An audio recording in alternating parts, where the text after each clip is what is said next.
Welcome to Speak Up Talks. My name is Travis, and today we're joined by Claire Dosset, account executive at Speak Up. How are you doing? Good, thank you. Thank you for having me here. Great, my pleasure. So, Claire, it's the holiday season, and I think for any business, holidays and end of year is also a difficult time. Yeah. But I think for the compliance and HR team members, it's obviously a very stressful time because not only do they need to wrap up their years, they also need to manage all the different disclosures that are happening around this time. Yeah. So I'm curious to hear your take on kind of what those challenges are and maybe some potential solutions. Yeah. So typically, training around gifts and entertainment often goes out earlier in the year. And with all good intention, we train our employees about what to do, what not to do, what the company expects of us. And then fast forward to the holiday season, which really starts kind of like around November time, it can get forgotten. Speaking from my own experience in Yeah. many companies, I've onboarded, Yes. learned about the things you need to do, how you disclose things, Yeah. completely forget about them. Then Yeah. the holiday seasons come around, and then just it's not even in your mind anymore.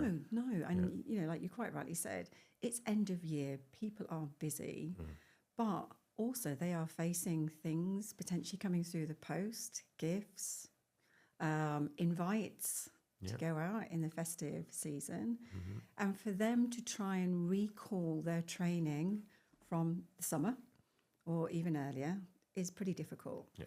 So it's probably good for the compliance team to perhaps consider some additional communication Yeah. in the lead up to the holiday season, just as a very gentle reminder.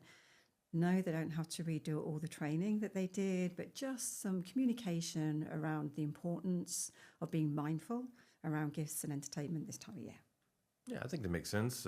Just raise some awareness and bring them back to like the policies and kind of the limits and all that stuff makes a lot of sense. Yeah. But I would like to maybe talk a little bit deeper about why it's necessary.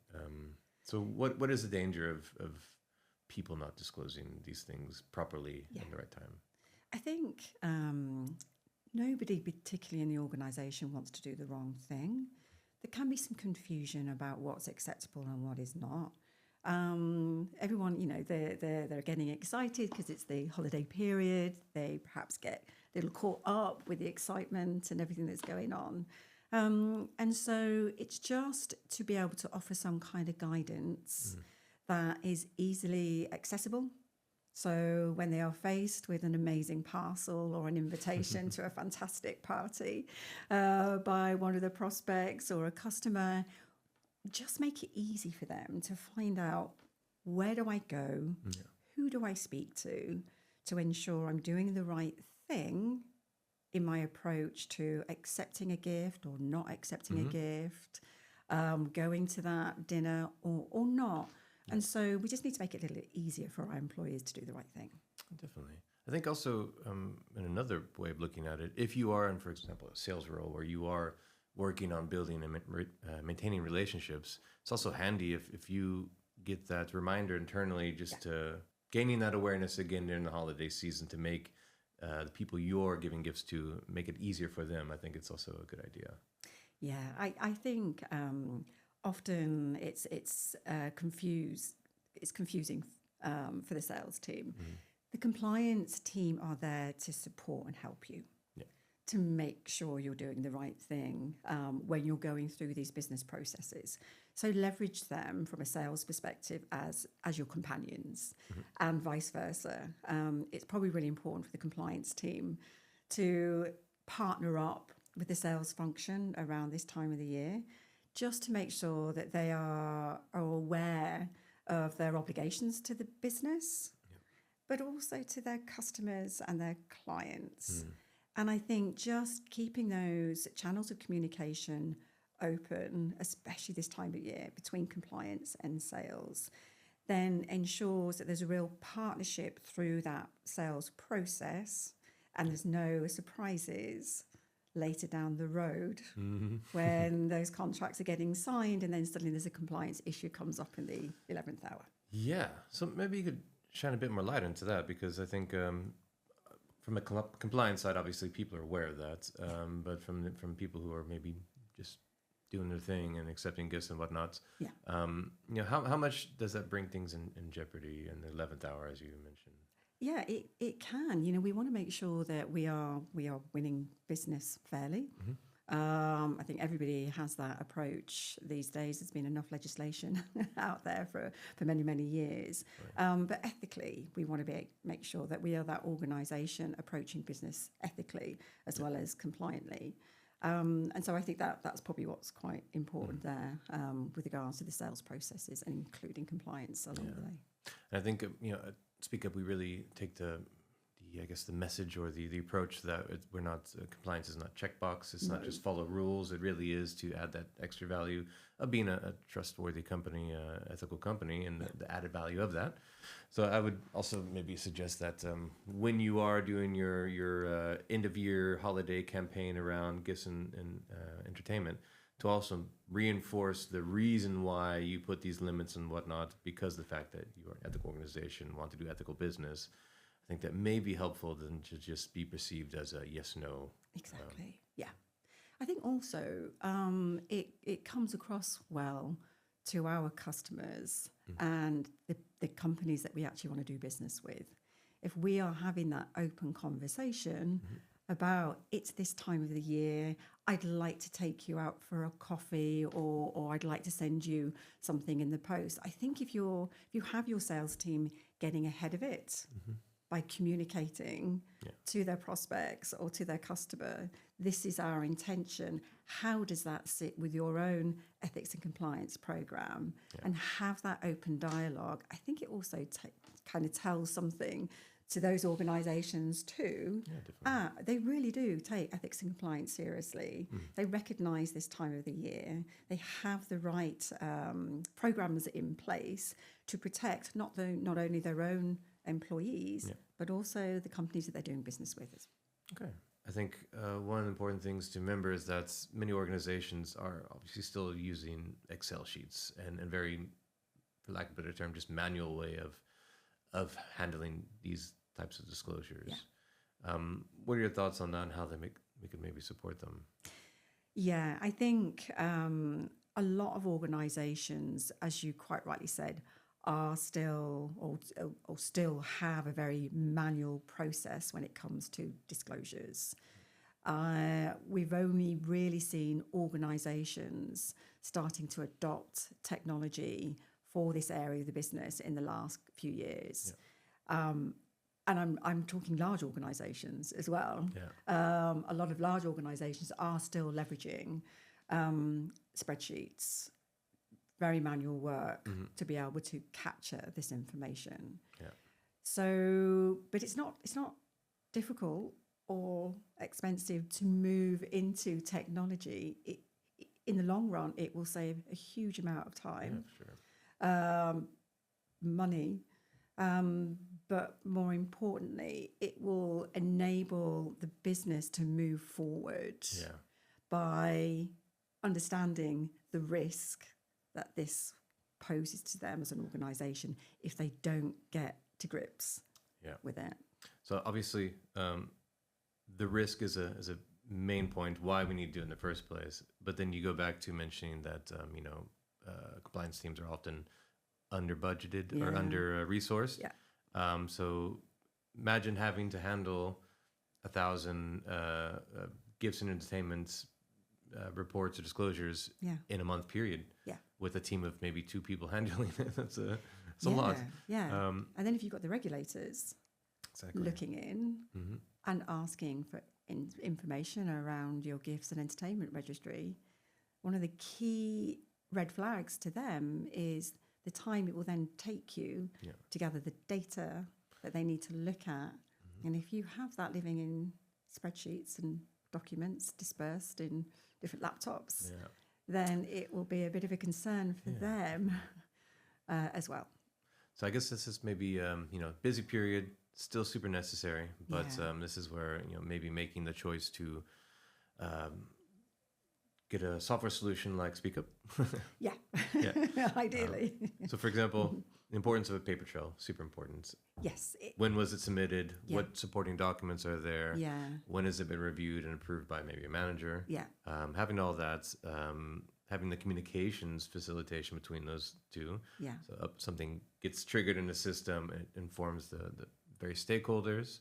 And then also having this automatically generate all these reports. How many reports have been submitted? How many have been kind of approved and declined, and what reason behind it? Yeah. That is something that one person can do versus maybe two people pulling the hair out doing it full time. Yeah. Yeah. So I think the value of really using this holiday season to figure out your wish list for compliance software. As you're thinking about budgets for 2026 to be on there. But yeah, it's again, I imagine if you're living in spreadsheets trying to do this, it's a massive headache. Oh, yeah. It's a huge risk. And it's also the fear of, have we missed something? So if an auditor or regulator is looking at your gifts and entertainment program, gathering all that data is going to be difficult. And more often than not, something will be siloed somewhere that you missed. Indeed. So we talked about obviously building awareness and campaigns and to get those reports in. Yeah. But on the other side, it's kind of twofolded. The compliance team have got two roles here. They've got to make sure they've got their employees doing the right thing through education and communication and supporting them. But they then will be asked questions by the board and their own senior leadership team of like, well, how did it go? Yeah. Was it effective? And if it wasn't, what kind of checks and balances do we have in place as a compliance team to ensure we are deploying an effective program? So we need to be able to report on that data back to make sure they've got the right tools in place to do it. Can you give us some insights on kind of what factors they should focus on and how to make that successful? The compliance team wears multiple hats and they've got a couple of jobs here with any disclosure program, whether it's gifts and entertainment, sponsorship, donations, conflicts of interest. But with gifts and entertainment, they've done one role of education. So they've educated the employees about what the company expects of them, gives them guidelines, training around that, sends them reminders, especially in this busy festive period. So that, and they've got the tools in place that will enable them, if they have a gift to disclose, if they have a meal to disclose, then they've got the tools in place to enable that to happen. They also have a responsibility to senior leadership and the board, where they will need to understand the data. So how effective has this program been? Yeah. So when we're pushing out policies, when we're pushing out guidelines, are they being read? Are they being understood? Do they make sense? Yeah. And we'll really only properly understand that in actions from the employees, because they will then go on to submit a disclosure, a gift, a meal, some entertainment. So it's really helpful and probably really important for the compliance team to have tools in place that enables them to gather the data to understand how effective was our gifts and entertainment program this year. What can we learn from it? Yep. What are the gaps? What worked really, really well? What didn't work so well? Yep. And then being able to report on that data up to senior leadership and the board about the effectiveness of their program and their plans for next year on how to improve it. I mean, this is definitely the perfect period to run a test like this, because this is one of those things where there's a massive uptick that's seasonal. Yeah. So you know it's happening, and you can use it to test kind of just your always on kind of things that you need to do and report on anyways. Yeah, this is the stress test for their gifts and entertainment program. More than one way. Yeah, and they really don't need it this time of the year because they're so busy with everything else. But equally, this is the time of year when they should see that spike in numbers. And more often than not, compliance teams are under-resourced. Yep. So even more so, they need to rely on technology and tools to be able to support them at this time of the year, to gather that data, to be able to report on that data, get those reports quickly, up to the senior leadership and the board, but also from their own peace of mind to be able to understand what do we need to do next year to improve this. Also, I mentioned earlier about often compliance teams are slightly under-resourced, and this is a very busy time of the year. So perhaps if you've got the right technology in place, push some of this work onto the local managers.